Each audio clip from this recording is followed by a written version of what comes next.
The grand chamber of the Galactic Council stretched vast and gleaming, filled with representatives from 200 species.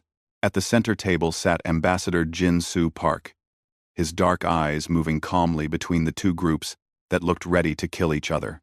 On his left, the Thoraxian hives clustered together, their crystalline bodies humming with barely contained rage.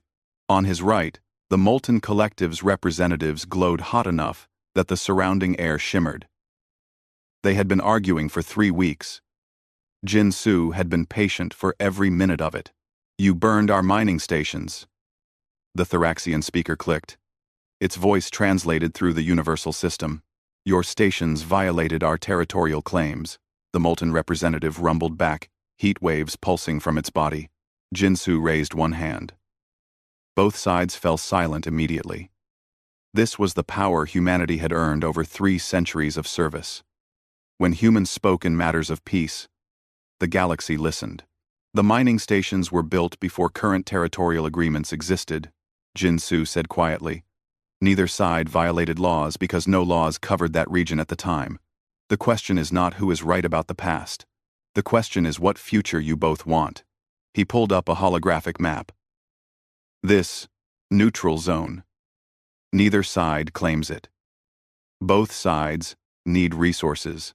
I propose joint mining operations, profits split evenly, with neutral human overseers for the first 10 years.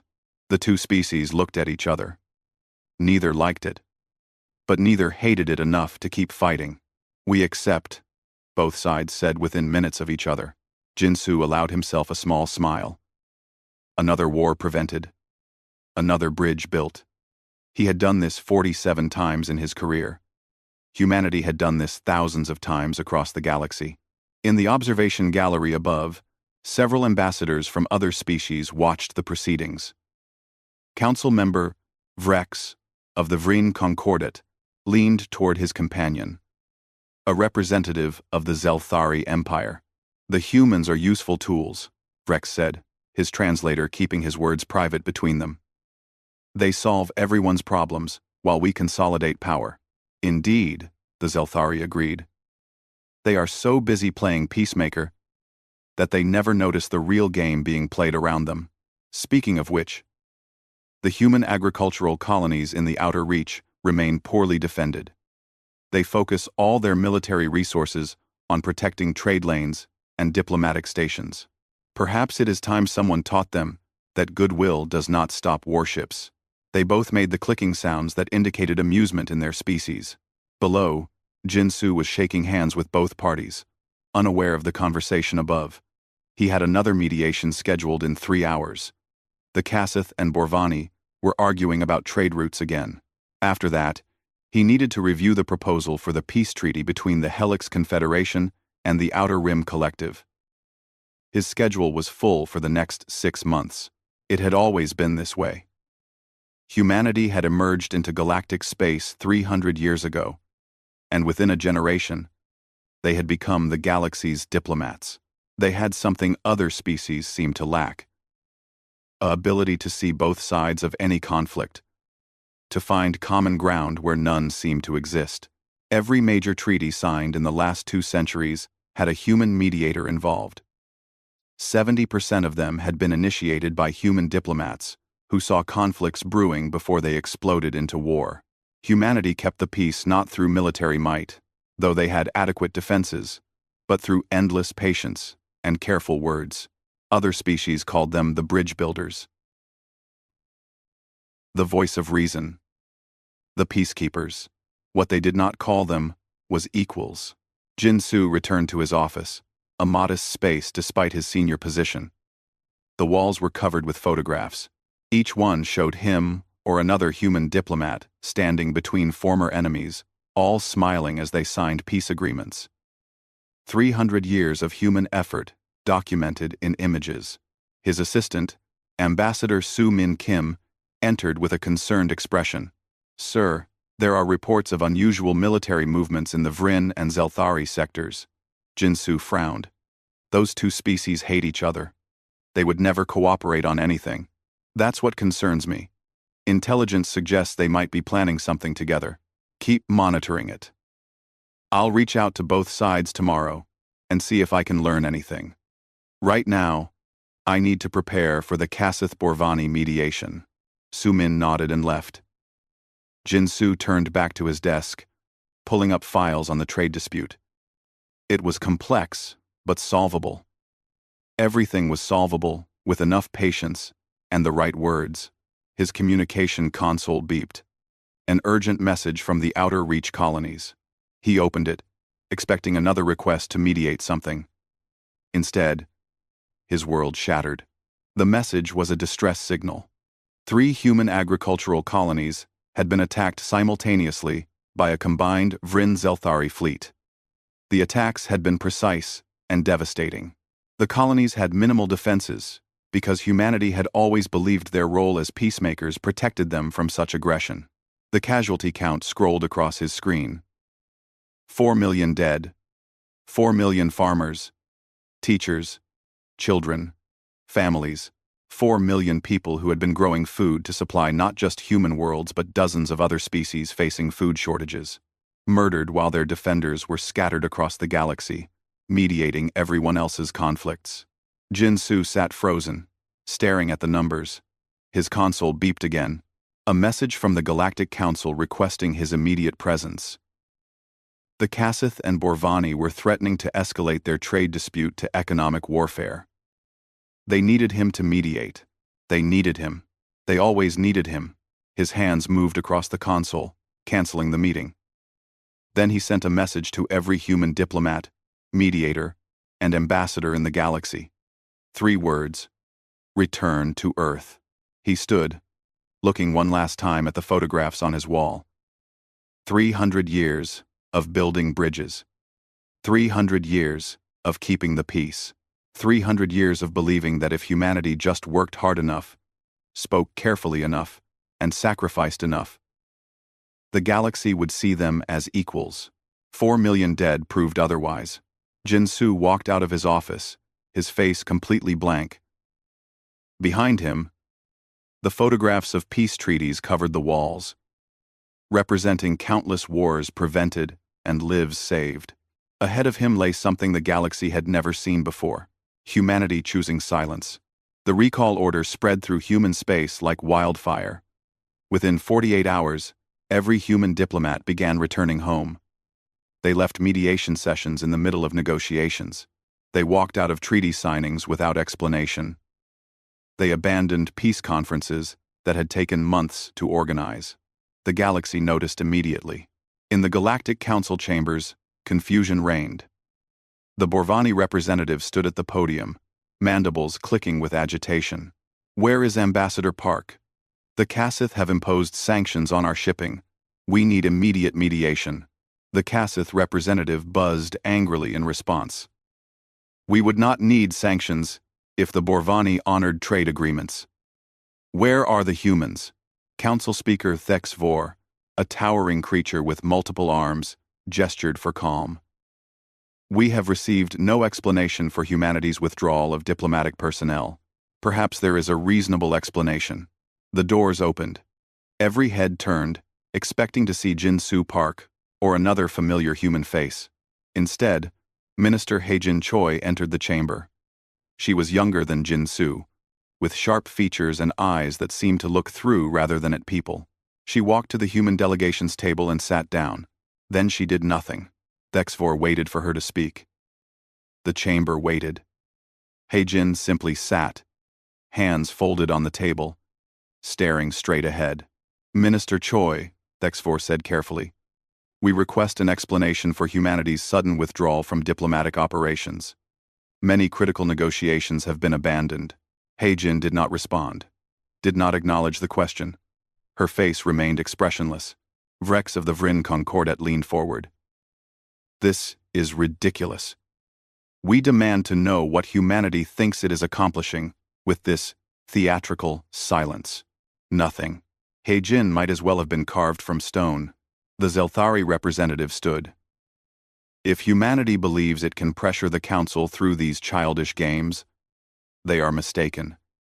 We do not need their mediation services." Still nothing. Heijin's eyes did not even flicker toward the speakers. The council session devolved into chaos. Representatives shouted questions and demands. Some expressed concern. Others expressed anger. Many suggested that humanity was simply upset about the colony attacks and would get over it soon. Hai Jin sat through 6 hours of this. Never spoke, never reacted. When the session ended, she stood and walked out without acknowledging anyone.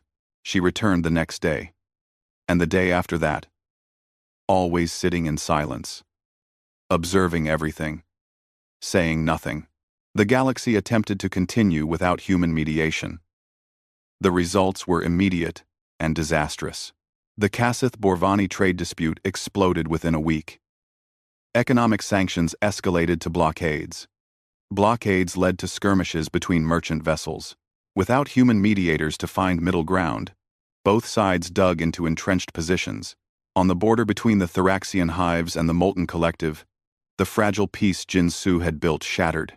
A minor incident over mining rights, something a human mediator would have resolved in hours, escalated into open warfare. The joint mining operations collapsed, as both sides accused the other of violations. Across the galaxy, similar patterns emerged. Conflicts that had been paused during human-led negotiations reignited.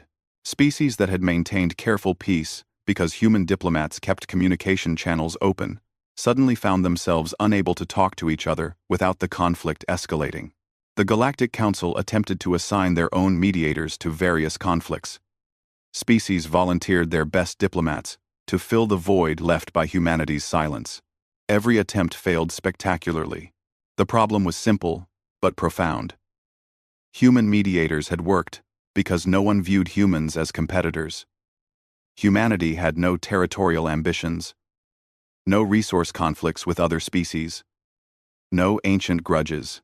When humans mediated, both sides could trust that the mediator had no hidden agenda.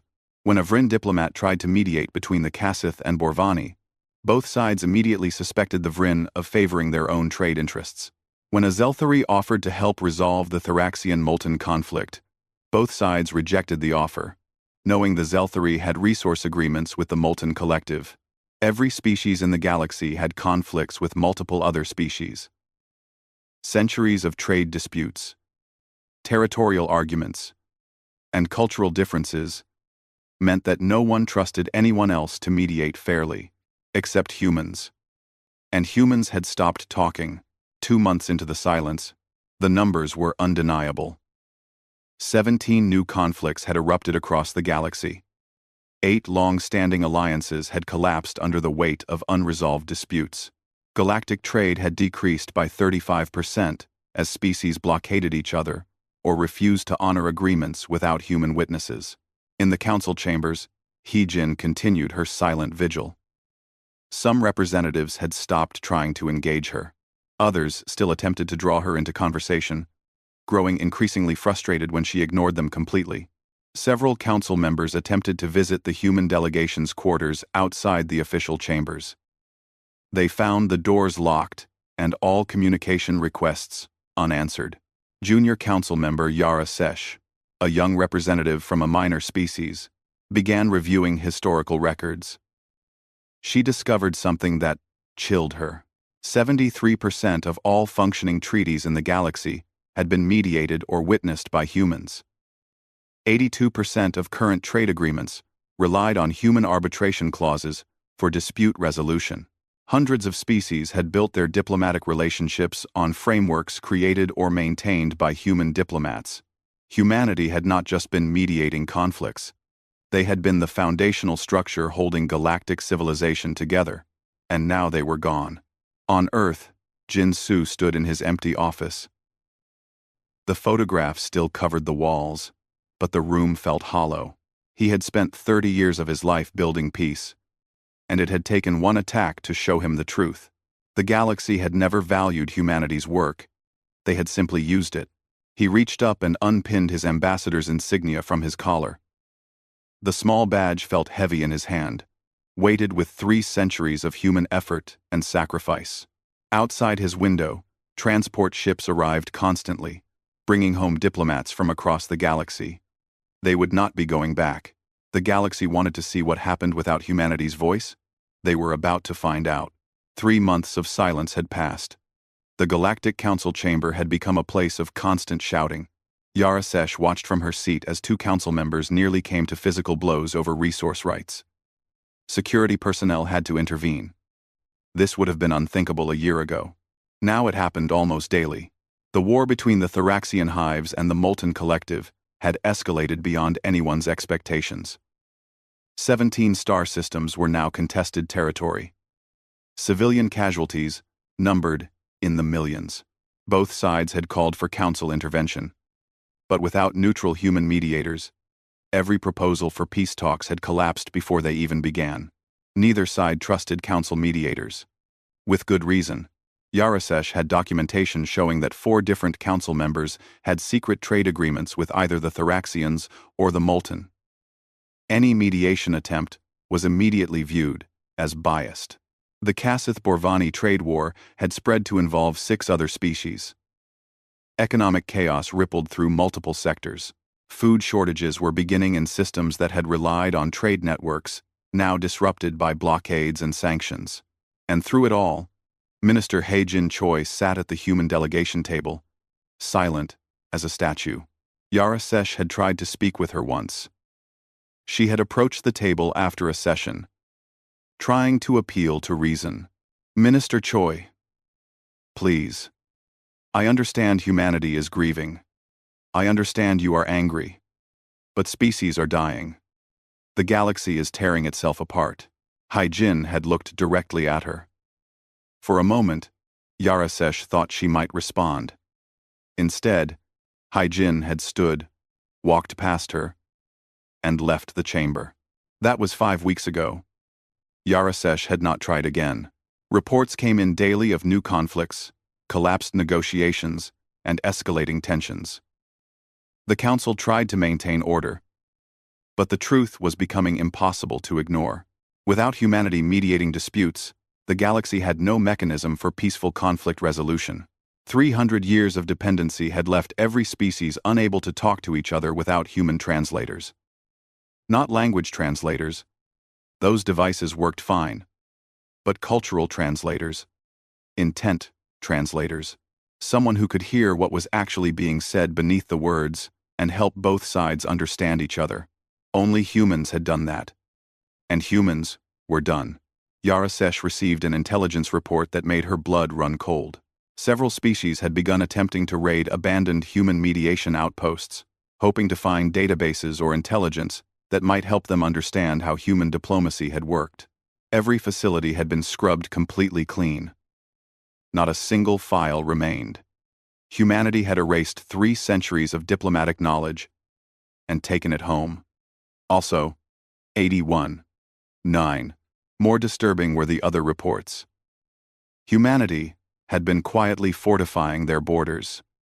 Defense platforms were appearing around human worlds. Military vessels that had been scattered across the galaxy on peacekeeping missions had returned and were now patrolling human space exclusively. And humanity was recalling its citizens. Every human living in non-human space was being offered free transport home. Most were accepting. It looked like humanity was preparing for siege. Or worse, preparing to cut themselves off from galactic civilization entirely. The Vryn and Zelthari, perhaps thinking humanity's silence indicated weakness, had made another attempt to strike at human colonies. The attack force never returned. Human defense forces had destroyed them without warning, without communication, without mercy. No demands were made, no warnings issued. The attacking ships simply ceased to exist, and humanity said nothing about it. That silence was more terrifying than any threat could have been. In the council chamber, Speaker Thexvor called for order. The arguing continued for several minutes before security managed to quiet everyone. "This cannot continue," Thexvor announced. "The galaxy is descending into chaos. We must take action." "What action?" someone shouted. "The humans refuse to speak. Then we make them speak," Vrex declared. He had been vocal in his criticism of humanity's silence, conveniently ignoring his own role in creating it. "We cannot allow one species to hold the galaxy hostage through stubbornness." Yarasesh stood, her voice shaking with anger. Hostage? Humanity is holding no one hostage. They simply stopped providing a service we took for granted. We are discovering that we cannot function without them. Ridiculous, the Zelthari representative snapped. We do not need humans. We simply need time to adjust. Adjust? Yara Sesh gestured at the chaos around them. 17 wars in 3 months. 8 broken alliances. Economic collapse spreading through multiple sectors. This is not adjustment. This is catastrophe. We built everything on human diplomatic foundations, and now those foundations are gone. Then, we force humanity to restore them, Vrex said. We invoke the Treaty of Galactic Cooperation. All member species must contribute to collective security and stability. We order humanity to resume diplomatic operations. The vote was called. It passed, though Yara Sesh and a few others voted against it. A formal delegation was selected to travel to Earth and deliver the Council's demands. They would invoke ancient treaties, threaten sanctions, and make it clear that humanity's continued membership in galactic civilization depended on their cooperation. As the session ended, Yara Sesh looked at He-Jin. The human minister was already standing, preparing to leave. For just a moment, their eyes met. Yara Sesh saw something in that gaze that made her shiver. Not anger, not grief, something colder and more permanent. Acceptance. Humanity had accepted that this relationship was over. They had moved on. The galaxy had not. The galactic delegation's ship hung in orbit around Earth, held at the outer defense perimeter. They had been there for 3 hours, waiting for landing permission. The permission never came. This is absurd, Vrex muttered. We are an official council delegation. They cannot refuse us. The response from Earth's orbital control was simple and automated. Landing request declined. Speaker Thexvor, leading the delegation, tried again. This is an official diplomatic mission under the authority of the Galactic Council. We invoke the Treaty of Galactic Cooperation. You must grant us audience. Landing request declined. No elaboration. No explanation. Just the same 2 words repeated. 6 months had passed since humanity had stopped speaking. The galaxy was approaching crisis levels. 41 active wars were burning across civilized space. 12 sectors faced food shortages as trade networks collapsed. Refugee crises were overwhelming. Multiple species, as populations fled conflict zones. The delegation had no choice. They would deliver their message from orbit. Thexvor activated a broad transmission, ensuring it reached Earth's government directly. The delegation's message was carefully prepared, invoking treaties, offering incentives, and making veiled threats about humanity's continued place in galactic civilization. We understand your grief over the colony attacks, Thexvor concluded. But individual tragedy cannot justify abandoning your responsibilities to galactic peace. We demand that humanity resume diplomatic operations immediately. We invoke the Treaty of Galactic Cooperation, which requires all member species to contribute to collective security. We are prepared to offer concessions, but humanity's cooperation is not optional. The galaxy needs you. The transmission ended. The delegation waited. Hours passed. No response came from Earth. Yara Sesh, who had insisted on joining the delegation despite opposition, tried a different approach. She sent a personal message, not invoking treaties or making demands. Please, she said simply. Just tell us what you want. What would it take for you to speak again? We are listening. More hours passed in silence. Then, finally, a response. A screen activated on the delegation's ship. Minister He-Jin Choi appeared, standing in what looked like a simple office. Behind her, through a window, Earth was visible. She looked directly at the camera, her expression neutral. She spoke for the first time in 6 months. You mistake our kindness for obligation, our patience for servitude, our words for your right. Her voice was quiet but cut through the silence like a blade. We spoke because we chose to. We built bridges because we believed in something better. You burned those bridges when you burned our people. The screen changed, showing files. Hundreds of them. Each one documented an incident where human diplomatic personnel had been threatened, ignored, insulted, or endangered while serving galactic peace. For 3 centuries, we mediated your conflicts while you plotted against us. We protected trade lanes you used to move weapons. We built peace between species who were simultaneously planning attacks on human worlds. More files appeared. Intelligence reports, communication intercepts. 47 different species, including multiple council members, had at various times plotted against human interests, while human diplomats were actively mediating their conflicts. The Vryn Zelthari conspiracy to attack the colonies was just the most recent and most deadly example. You took our labor for granted. You viewed our diplomats as tools to be used and discarded. You praised our work, while treating us as servants, rather than equals. Heijin's expression did not change, but her words carried the weight of 3 centuries of accumulated grievances. We declined to speak. What happens next is your choice, not ours. You wanted to see what the galaxy looks like without humanity's voice. Look carefully. The screen went dark. The delegation sat in stunned silence. Vrex recovered first, sputtering with outrage. How dare they? We should impose immediate sanctions. Cut them off from all trade. Force them to... Duna. Force them to what? Yarasesh interrupted. Force them to save us from ourselves? We did this. All of us. We treated them as servants, and now we are shocked that they refuse to serve. On Earth, in her office, Heijin turned away from the screen.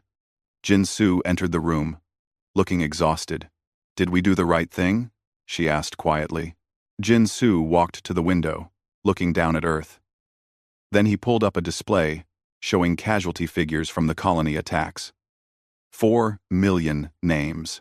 4 million people who had died while humanity's defenders were scattered across the galaxy, solving everyone else's problems.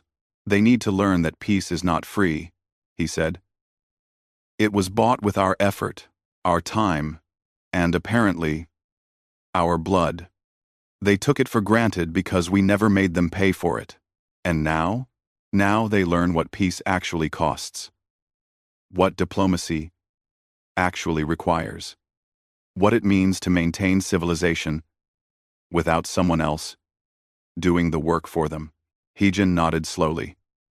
She pulled up reports from across the galaxy. The Thraxian Molten War had expanded to 23 systems. The Kasith-Borvani trade war had triggered economic collapse in 8 sectors. Dozens of smaller conflicts were erupting as old grudges surfaced without human mediators to contain them. How many will die before they learn? She asked. Jinsu was quiet for a long moment. Fewer than would die if we went back to how things were. Because if we return to being their servants, if we let them keep taking our labor without respect, then eventually they will destroy us. And without us, the galaxy will tear itself apart anyway. He turned from the window. This way, at least they have a chance to learn, to grow, to become something better than what they are. Outside, across human space, transport ships continued to arrive.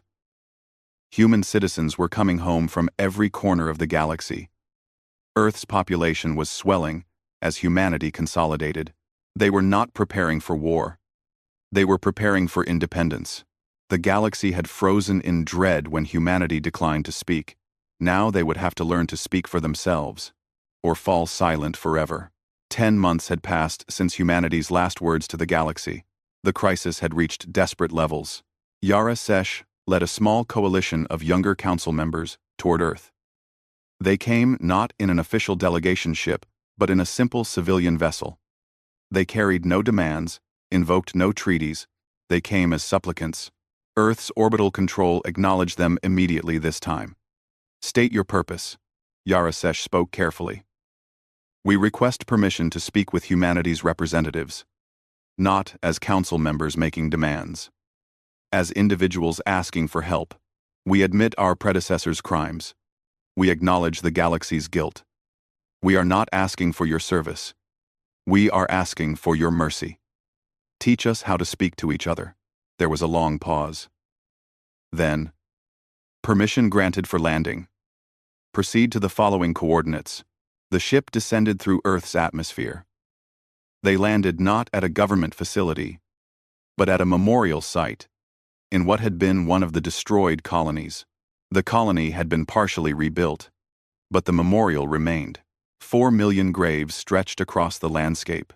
Jinsu Park waited for them there. He stood among the markers, wearing simple civilian clothing rather than his old ambassador's uniform. Yarasesh and her companions approached slowly, respectfully. They said nothing at first, simply standing among the graves. The weight of 4 million deaths pressed down on them. Finally, Jinsu spoke. You froze in dread because our silence showed you the truth. You were never afraid of humanity. You were afraid of each other. We were the only thing standing between you and your own worst natures. He walked along a row of graves, his hand trailing across the markers. For 300 years, we believed that if we just worked hard enough, sacrificed enough, built enough bridges, you would eventually see us as equals. We were wrong. You saw us as useful, as servants whose labor was your right. Jinsu turned to face them directly. We will never return to that. We will never again be the galaxy's mediators and peacekeepers. That role enabled your dependency, and our own complacency. Intensity. This com.org sand. We will never return to that Wrangler. We will never return to that org sand. Yarasesh felt her heart sink. They had failed, but Jinsu continued. However, we will do something different. We will teach willing species how to mediate, how to truly listen, how to build lasting peace without human intervention. But there are conditions. He pulled up a holographic display showing the Vryn and Zelthari leadership. First, justice.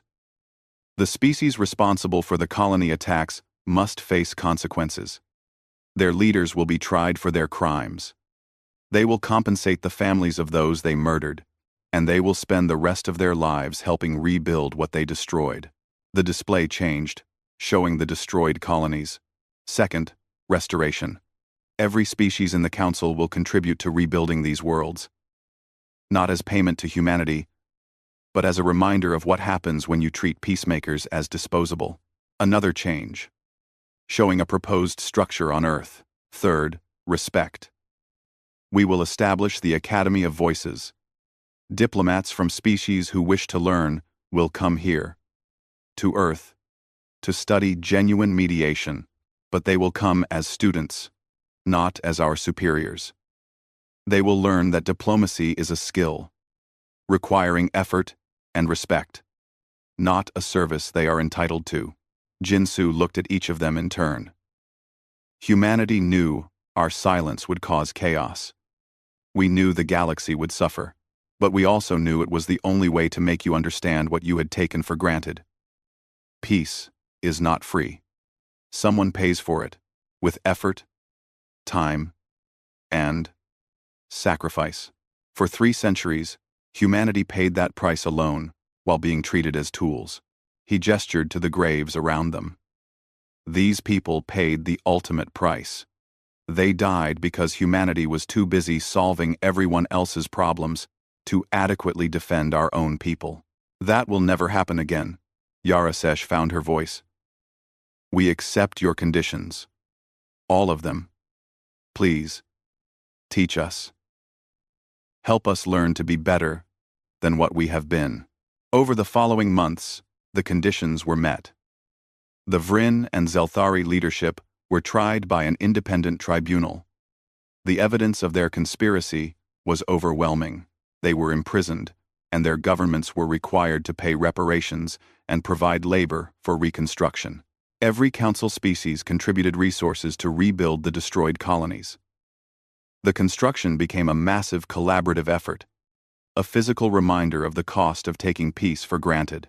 The Academy of Voices was established in the rebuilt colony territory, surrounded by the memorials. The symbolism was deliberate. Students would study diplomacy While walking among the graves of those who had died when diplomacy failed, Yarasesh became one of the first students. Jinsu became one of the first teachers.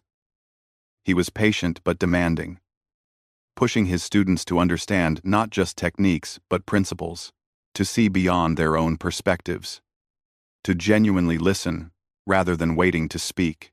It was exhausting work. Many students failed and returned home, but some succeeded, learning to mediate conflicts within their own species and, eventually, between species. The galaxy remained chaotic. Wars still raged. Conflicts still erupted.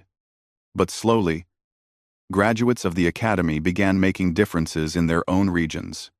Small victories, modest successes, baby steps toward a galaxy that could maintain its own peace. 1 year after humanity's silence began, Minister Heijin Choi returned to the Galactic Council chamber. The room fell silent when she entered. She walked to the human delegation table and stood before it. Every eye in the chamber was on her. "Humanity declines to carry the weight of your peace alone," she said clearly. "But we will walk beside you as you learn to carry it yourselves. That is what equals do." She sat down. This time, when council members approached with questions or requests, she responded. She did not mediate their disputes directly, but she directed them toward graduates of the Academy who could help. She offered guidance, but not solutions. Humanity had returned to the conversation, but on different terms. As partners rather than servants. As teachers rather than tools. In the Academy, Jinsu watched new alien diplomats practice mediation techniques. They were clumsy at first, missing nuances and struggling with concepts that seemed obvious to him. But they were learning. A colleague joined him, watching the students work. "Do you think they will succeed?" she asked. Jinsu was quiet for a moment, remembering 300 years of human effort, remembering 4 million graves, remembering the galaxy's frozen dread when humanity stopped speaking. "They are learning," he said finally. "Maybe now they will understand that every word we spoke because we chose to. And that choice was a gift they never appreciated until it was gone." He turned back to his students. "But now they have the chance to earn it, to become a galaxy that does not need humanity to force it toward peace, to become something better." The lesson continued.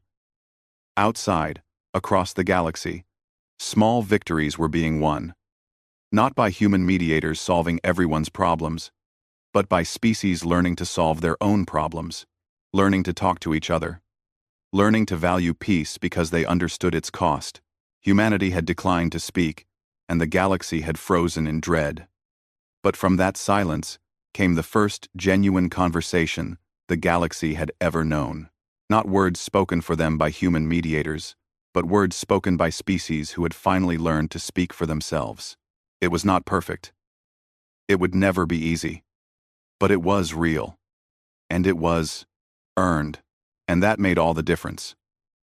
Retry Claude can make mistakes. Please double-check responses.